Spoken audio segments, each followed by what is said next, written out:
Okay, so we're going to do a quick video on how I do my fermented hot sauce. I've already pre-cut all of my peppers. I like to cut them at least in half so that they can get water on the inside. They don't keep a bubble of air there. But then it also gives me the opportunity to check to make sure that there's no, say, mold around the insides of the peppers because I do live in a pretty humid climate, so I occasionally will get a little bit of fuzzies in on the insides of the peppers. Um, I do a mix of all my different varieties. You can do an individual variety blend, like this is the New Mex Trick or Treat by itself, or even my hybrid that's by itself, just so I can taste the different flavors. And then the only other thing I add is my garlic, homegrown peppers, and a 3% salt brine that I've made up 1 quart of for this demonstration. I take a cleaned jar and pretty much just start loading it. When you split your peppers in half, you can choose to to remove the seeds. I don't. I mean, I'll take seeds for seed saving, but I have no problem with leaving seeds in the finished product. So since I'm doing a couple of jars, I'll put 3 cloves of garlic in there. And since I typically just mix my bulk hot sauce together, I don't really look at my ratios of different peppers. I just keep loading it until I can't load it anymore.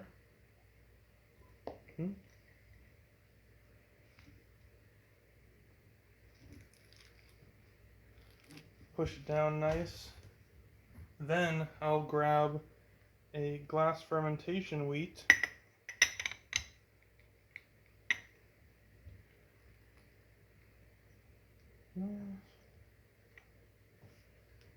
Maybe I can add a little bit more. Add some nice sugar drop orange to add in there.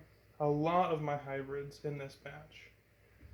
Some ahi delights right there. I put 1 chiaka. We're going to see how that goes. It's going to add some interesting color. The mushroom orange, I think it's called. Mushroom yellow, Jamaican mushroom yellow. Just keep pushing it down until I'm content with the level. And then I'll take my salt brine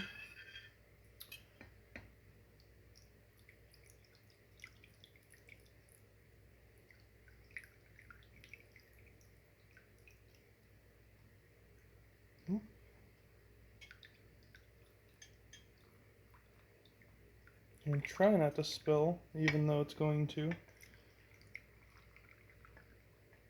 So we're going to allow for those bubbles to escape from the cavities in the peppers.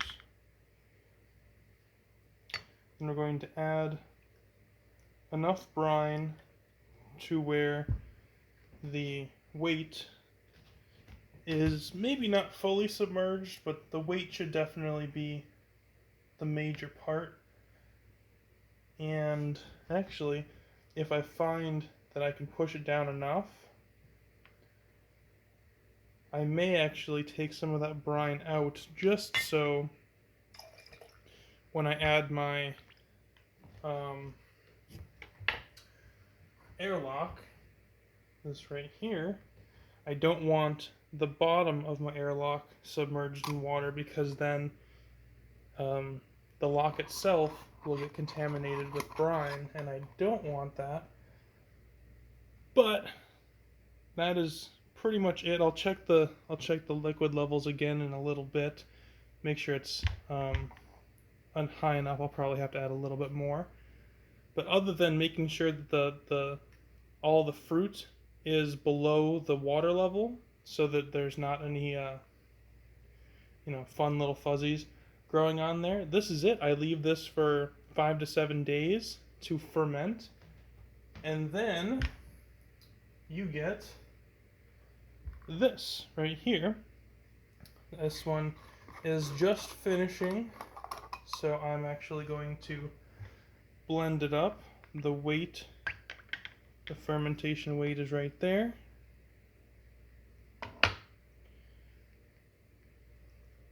You can see there's some bubbles coming up. And what I'll do is I'll utilize one of these clean jars, and before I blend up my peppers, I remove all of the liquid.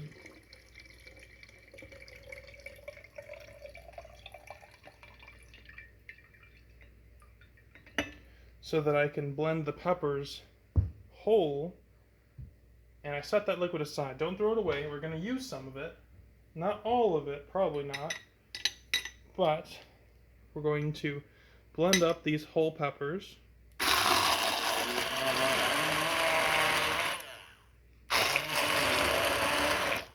And you can already see how much liquid is in those peppers already.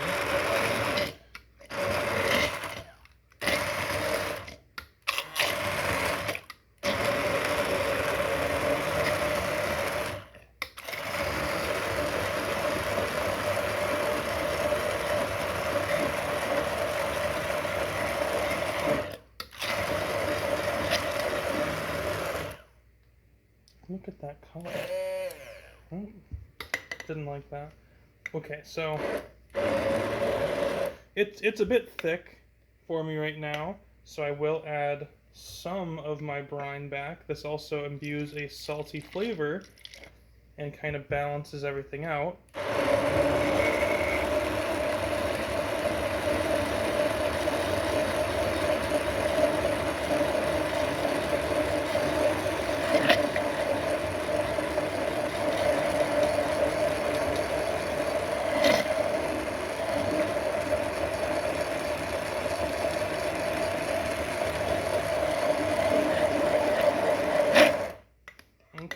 So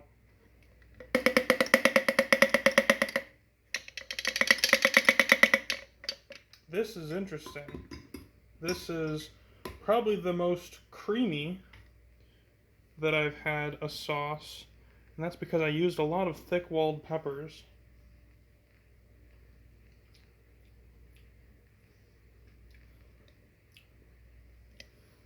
It's pretty good.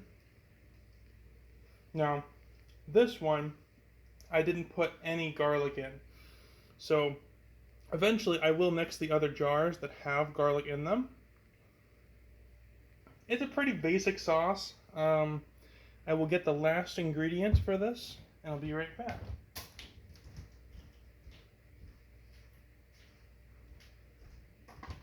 Okay, the last ingredient is just a standard distilled white vinegar, and I do that to help make this shelf stable and to raise the acidity to safe levels, because I am an inexperienced fermenter, and I like my hot sauce to last a long time, so I don't want to play around with my hot sauce fermenting longer than I want it to.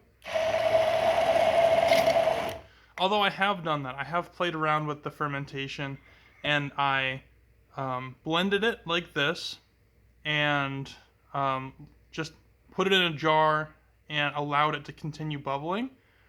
And then later, when I liked the flavor how it was, I did add vinegar after the fact.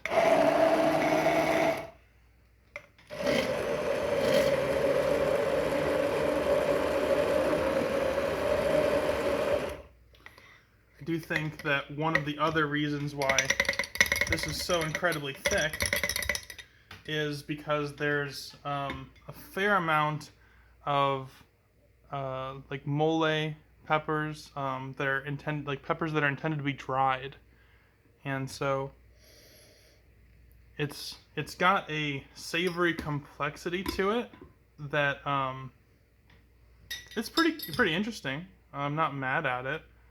It almost smells like it could go good with cheese. I'll have to play around with it, but I think that definitely this batch of peppers here that has a lot more capsicum chinense in mostly my hybrid, but then also I've got some capsicum baccatum in there as well. So we're looking at a lot more tropical flavors than, say, the first batch, which I still have more over here. So we still have some of my hybrids in here, but we also have a lot of jalapenos, serranos, chiaca, and then a couple. Oh, there's a habanero there, and there were quite a few drying, like paprika type or mole peppers.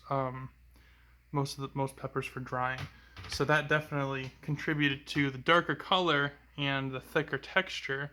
And I do not use a pH test strip on my hot sauces, but instead I will seal the jar and leave it on the shelf for a week or two, and I'll pay attention. If it's bubbling and you can see bubbles on that edge, then it's still actively fermenting and you need to add more acid. And so that's how you tell if your acidity is high enough to make it shelf stable. I still put mine in the refrigerator just to be safe, but that's pretty much it. You know, always give it a smell, make sure it smells okay. It is a ferment, so you never know if you're going to get something that might not be what you're looking for.